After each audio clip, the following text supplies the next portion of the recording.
안녕하십니까. 오늘은 미국에서 은행 계좌를 열 때 필요한 정보에 대해서 안내를 드리겠습니다. 미국 도착 후에 제일 먼저 해야 할 일이 계좌를 열어서 가져온 돈을 안전하게 입금하는 것이 목표가 되겠습니다. 돈을 참 들고 다니기가 무섭습니다. 도착 시간에 따라서 바로 또 은행으로 갈 수도 있고요. 시간이 좀 여유가 있으면 적어도 랄리 공항에 3시 이전에 도착하면 미리 은행도 예약해 놓고 도착하자마자 바로 은행에 가서 계좌 열고 돈을 웬만한큼 위험하지 않은 만큼 집어넣어 놓고요. 그리고 이제 집으로 가실 수 있습니다. 코비드 시기라서 많은 은행들이 지금 현재 예약이 없이는 문을 잠궈 놓고 안 들여보내줘요. 그래서 어포인트먼트만 한 사람만 이제 시간별로 문을 열어주는데요. 그래서 미리미리 계획해서 예약을 잡아놓고 가시던가. 뱅크 오브 아메리카는 예약 없이도 워크인을 받아주긴 하는데요. 근데 우리가 해야 할 업무는 뉴 어카운트를 오픈하는 거기 때문에 이것은 이제 텔러를 뱅커 앞에 있는 텔러만 본다고 되는 게 아니라 상담해주는 사람을 봐야 되기 때문에 상담원을 보기 위해서는 반드시 예약을 해야 됩니다. 그래서 미리 예약을 꼭 하셔야 되는데요. 좀 한국은행하고는 많이 달라요. 예, 이 은행 풍경이 이렇게 보통 돼 있는데요. 여기에 줄 서는데, 여기 줄 서는 부분 있고요. 여기 텔러 만나는 부분이고요. 여기에 이제 카드 트랜잭션 하는 그런 단말기죠.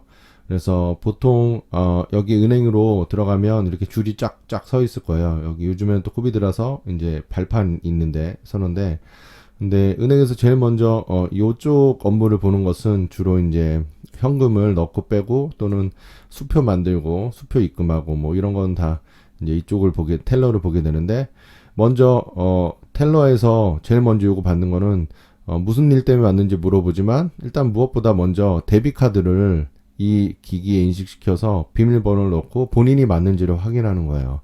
즉 은행에서는 데비트 카드가 신분증처럼 쓰이기 때문에 데비트 카드를 넣고 비밀번호 넣는 것만으로 이제 텔러가 이제 본인의 아카운트 정보를 볼 수 있게 돼요.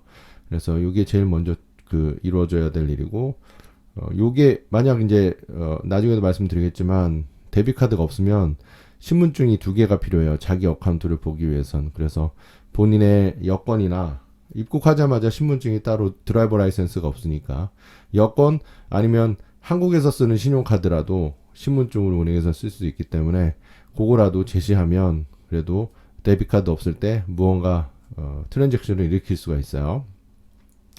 그리고 지금 다른 사진을 또 보면요. 은행에 이렇게 상담하는 창구들이 있어요. 한 5개 내지 6개 정도 있는데, 새 계좌를 오픈할 때는 텔러를 보지 않고 여기 있는 상담원을 보고 본인 확인하고 그렇게 사인할 것도 사인해야 되기 때문에, 그래서 예약을 미리 안 하면 업무를 볼 수 없는 거예요. 요 사람들은 다 미리 예약이 거의 다 돼야 되거든요. 코비드 때문이기에 더욱더 예약을 해야 볼 수 있습니다. 코비드 시기라서 많은 은행들이 사전 예약 없이 은행에 들어가지도 못하게 하기 때문에 꼭 예약을 하시고요. 계좌 오픈은 사실은 이제 미국 사람들은 은행에 가지 않고도 온라인으로 다 오픈할 수 있어요. 다만 소셜 넘버가 반드시 있어야 됩니다. 근데 소셜 넘버가 없으면 어쩔 수 없이 방문해서 본인은 확인하고 그리고 이제 계좌를 열 수밖에 없어요.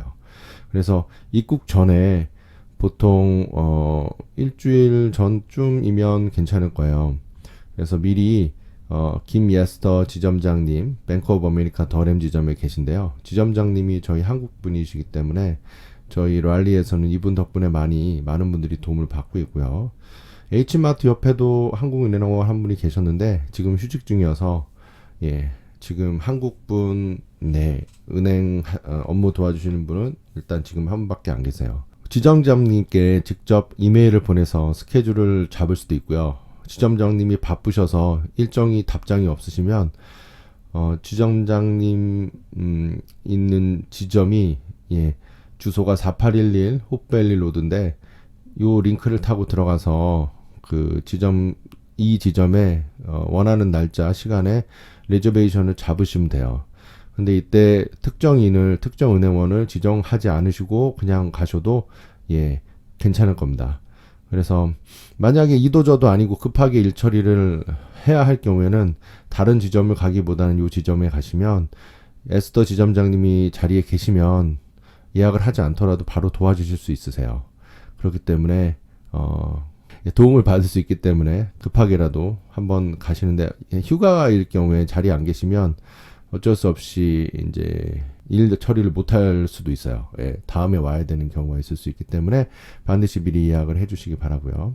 자, 은행에 갈 때 필요한 서류는 여권과 주소 증명할 계약서, 그리고 전화번호, 이메일 주소, 그리고 우편번호 포함 한국 주소, 영문으로 미리 준비를 하시고요. 이걸 미리 써가지고 가셔도 돼요. 그러면 일 처리가 좀 더 빨라지죠. 그리고 입금할 현금, 계좌 오픈할 계좌당 100불, 최소 100불 이상은 입금을 하셔야 돼요. 그래야 오픈이 가능합니다. 그리고 미국 계좌는 설명드릴게. 한국 계좌랑 달리 체킹 어카운트와 세이빙 어카운트 두 개로 나눠지는데요. 한국 은행 계좌와의 큰 차이점은 미국 계좌는 거의 다 계좌 유지비가 기본적으로 소모가 됩니다. 매달 얼마씩 빼가는데요. 근데 이 수수료를 면제받는 방법에 따라서 좀 방법이 쉬운 거를 대부분 많이 하시거든요. 그래서 지금 뱅크 오브 아메리카에서는 세 가지 체킹 어카운트를 유지하는데 어드밴티지 플러스라는 체킹 어카운트가 제일 많이 쓰여요. 왜냐하면 지금 이 12불이나 12불 또는 먼틀리 피를 웨이브 받기 위해서는 250불 이상의 다이렉트 디퍼짓, 즉 월급이나 뭐 연금이나 이런 것들이 직접 계좌이체로 그 라우팅 넘버와 어카운트 넘버를 사용한 이체가 일어날 시, 트랜잭션이 일어날 시 250불 이상이면 한 달에 한 번씩, 그러면 이제 그 계좌 유지비가 웨이브 되고요.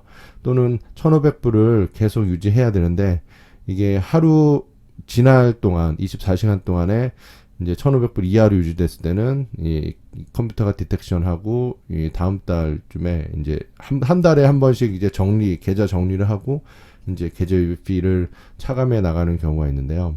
그래서 지금 다른 이 조건들은 이제 많은 돈을 예치해야 놔야 돼요. 적어도 10,000불 이상 예치를 해놓거나 아니면 학생이거나 아니면 어리거나 조건이 돼야 계좌 유지비가 웨이브 되기 때문에 거의 대부분 이 계좌 어드밴스드 플러스 체킹 어카운트를 거의 다 하시고요. 계좌를 이제 세이빙 어카운트도 열까 말까 하시는데 살고 갈 때 이걸 다 또 닫아야 되잖아요. 닫으실 분들이 거의 대부분이기 때문에, 그래서 결국에 하나만 열고 하나만 사용하시고 그것도 부부 조인트로 한 계좌로 사용하시는 게 제일 간편합니다. 이제 한국 돌아가실 때도 계좌 하나만 닫으면 되거든요. 부부 공동묘를 만들면 이제 부부 이름 각각으로 데비카드를 만들어서 집으로 배달시키면 되고요. 이 배달이 보통 이제 3-4일 정도 후면 집으로 오는데 이게 빨리 와야 미국에서 이제 경제활동 하는 게 편해져요. 그래서 최대한 빨리 은행에 가시는 게 미국 오자마자 그게 제일 좋습니다. 데비카드를 비밀번호는 이제 4자리부터 8자리까지 숫자로 바로 그 자리에서 지정하실 거고요. 나중에 실물이 데비카드가 우편물이 오면 온라인 뱅킹 안에서도 액티베이션 시킬 수 있고요. 또는 전화를 걸어서 ARS로 액티베이션 시킬 수도 있고, 은행 ATM에 가서 한번 사용하면 자동으로 액티베이션 됩니다. ATM에 사용할 때 자기 처음에 언어를 설정할 수 있어요. 그래서 한국어로 설정하겠다 그러면 계속 기본 언어가 한국어로 제공될 수 있습니다. 데비카드가 나와야 이제 내가 통장에 집어넣은 거를 이제 현금으로 빼쓰거나 아니면 은행 가서 업무를 볼 때 신분증처럼 활용할 수 있기 때문에 되게 편하게 데비카드만 있으면 은행 업무를 쉽게 볼 수 있어요. 만약 데비카드 없이 이제 현금을 인출하거나 트랜잭션을 일으키려면 신분증이 2개가 있어야 돼요. 그래서 본인 확인을 하기 때문에 처음에 입금할 때 그래서 가져오신 돈을 몽땅 다 집어넣으면 나중에 진짜 한 2-3일 동안 돈이 제일 많이 필요한데 돈을 쓸 게 하나도 없잖아요. 그럼 돈을 찾으려면 그 본인 확인 안 되기 때문에 신분증 2개를 들고 가서 본인 확인 힘들게 하고 직원이 여러 가지를 꼬치꼬치 캐물어요. 그래서 기분이 좀 안 좋을 수가 있기 때문에 처음에 입금하실 때는 한 2-3일 정도 데비카드가 나올 때까지 내가 써야 할 금액을 남겨놓고 입금을 해두시는 게 좋고요. 특히 입국하자마자 바로 차를 사시는 분들, 그럼 차 살 돈을 집어넣어 놓으면 차가 워낙 20,000불, 10,000불 하잖아요. 그러니까 들고 다니기 힘들면 결국엔 넣어놓은 다음에 차를 살 게 결정이 되면 은행에 가서 돈을 찾아와야 돼요. 또는 캐시어스 책, 딜러가 받는 수단으로 캐시어스 책이나 현금으로 뺄 수 있어야겠죠. 좀 위험한 지점은 현금을 2만 불 이상 가지고 있지 않아요. 뭐 10,000불도 안 가지고 있는 경우도 있어요. 그러니까 결국에는 은행 2군데 3군데를 들러야 할 수도 있는 경우가 있지만, 그래도 그게 안전한 방법이라면 안전한 방법이니까 그렇게 하시는 게 좋을 수도 있어요. 될 수 있으면 현금은 안 들고 다니시는 게 좋지만, 그래도 자기의 씀씀이에 따라서 급하게 쓸 현금까지 다 입금하시면 좀 곤란할 수 있다. 예, 이걸 미리 말씀드립니다. 이제 은행에 가졌으니까 신용카드도 데비카드 말고 신청하시는 분이 있는데, 이게 당일에 신청하면 거의 다 리젝이 돼요. 그 리젝이란 것은 결국엔 시큐어드 크레딧 카드로 넘어가 버려요. 그래서 보증금을 내는, 내가 쓸 만큼 한도만큼 돈을 입금해 놔야 신용카드가 발급되는, 계좌에 잔고가 좀 어느 정도 있고, 다음날 신용카드 어플리케이션을 넣으면 시큐어드가 아닌 정식 신용카드가 이제 어프로벌 나는 경우가 이제 확률이 높아요. 다 그런 건 아니에요. 안 될 수도 있어요. 다음날 계좌에 잔고를 좀 넣어놓고 하는 게 조금 더 바로 어프로벌을 할 수 있는 확률을 높일 수 있다라고 안내를 드립니다. 서류를 제출하고 그 서류에 대해서 이제 하나하나 입력을 하면서 여러 가지 사인을 받을 거예요.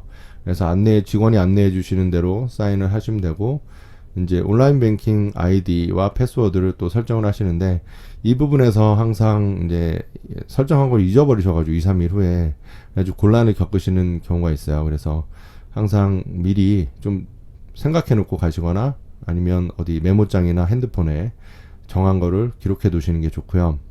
그 본인 확인 질문이 이제 3가지가 있는데, 뱅크 오브 아메리카 같은 경우에는 본인 확인 질문이 3가지 질문에 대한 답이 다 똑같아도 되더라고요. 예, 그냥 참고로 이렇게 말씀드립니다. 그래서 패스워드 특별히 이제 8에서 20자까지고, 대소문자 하나씩 반드시 포함해야 되고, 숫자 포함해야 되고, 특수문자 이 중에 하나가 반드시 포함되어야 됩니다. 웬만큼이면 다 40분이 걸려요. 왜냐면 이제 이런 설명들을 다 들어야 되잖아요. 즉 한국 사람들을 많이, 이제 비지팅 분들을 많이 접해본 직원들은 아무래도 여러 가지 간단하게 알아야 될 것만 설명하고, 또 옆에 지점장님 옆에서 설명해 주기 때문에 보통 20분 안에 해결이 됩니다. 수표도 이제 나중에 오죠, 주문하면. 수표책 하나에 뭐 얼마씩 20불 정도 들어요. 수표를 선택하는데 먹지가 있는 수표가 있고 먹지가 없는 수표가 있고, 이게 뭐 장수가 100장짜리가 있고 뭐 200장짜리가 있고 그래요. 그래서 그런 걸 선택할 수 있다. 시간이 지나서 한국으로 돌아가려고 할 때 한국으로 돌아간 다음에 계좌를 이제 닫으려고 하면 이게 너무 힘든 게, 보통 전화나 온라인으로 계좌를 닫을 때 이제 핸드폰 메시지를 통해서 인증번호를 받기 때문에, 근데 미국 전화번호를 그대로 유지할 게 아니라면 한국에서 문자를 받기가 너무 힘들어요. 그래서 이제 보통 이제 가시기 전에 지인이나 정착 서비스 프로바이더에게 이제 같이 가서 은행에 같이 프리젠트해서 공동 계좌를 열어요. 공동 계좌를 열어서 한국으로 돌아간 다음에도 계좌를 닫는 것을 그 지인이나 정착 서비스 프로바이더가 대신해 줄 수 있게. 그리고 이 방법이 왜 좋냐면, 그 여기서 1년 동안 산 다음에 이제 냈던 보증금들이 보통 한 달 정도 후에 올 수도 있고, 한 달 정도 되는 때쯤에 지정한 주소, 즉 지인 주소나 정착 서비스 프로바이더 주소가 되겠죠. 이제 그쪽으로 이제 우편으로 날라오기 시작해요. 그럼 그거를 다 이제 한 달 정도 되는 때에 다 입금을 하고 나서 그거를 한국으로 다 송금을 한 다음에, 그 다음에 계좌를 닫아야겠죠. 그렇기 때문에 어쩔 수 없이 이제 본인이 다 해결할 수는 없고요. 지인이나 정착 서비스 프로바이더의 도움이 좀 필요합니다. 그러면 오늘 은행에 관해서는 이만 마치겠습니다. 감사합니다.